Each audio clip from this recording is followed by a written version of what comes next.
આજે 8મી માર્ચ આપણે સૌ આંતરરાષ્ટ્રીય મહિલા દિવસની ઉજવણી કરી રહ્યા છીએ. આ દિવસ માત્ર એક ઉજવણી નથી, પરંતુ વિશ્વભરની મહિલાઓની સિદ્ધિઓ, તેમની અદમ્ય ભાવના, અડગ મનોબળ અને સમાજમાં તેમના યોગદાનને યાદ કરવાનો, સન્માનવાનો અને ઉજાગર કરવાનો દિવસ છે. આજે આપણે દરેક મહિલાને સલામ કરીએ છીએ, જેણે પોતાની જાતને, પોતાના પરિવારને અને સમાજને વધુ સારું બનાવવા માટે અથાગ પ્રયાસો કર્યા છે.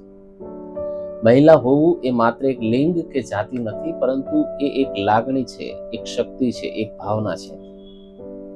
એ છે સંવેદનશીલતા, સહાનુભૂતિ અને પ્રેમનો અખૂટ સાગર.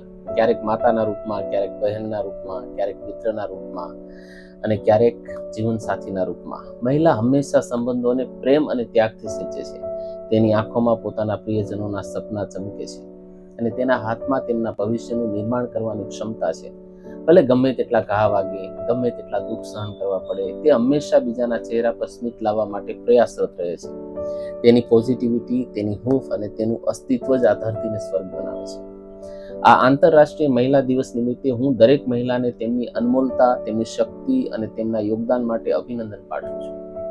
તમે જે કંઈ છો, જેમ છો, તે જ પર્યાપ્ત છો અને અદ્ભુત છો.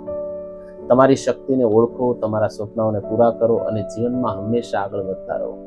આપ સૌને આંતરરાષ્ટ્રીય મહિલા દિવસની હાર્દિક શુભકામનાઓ. Thank you.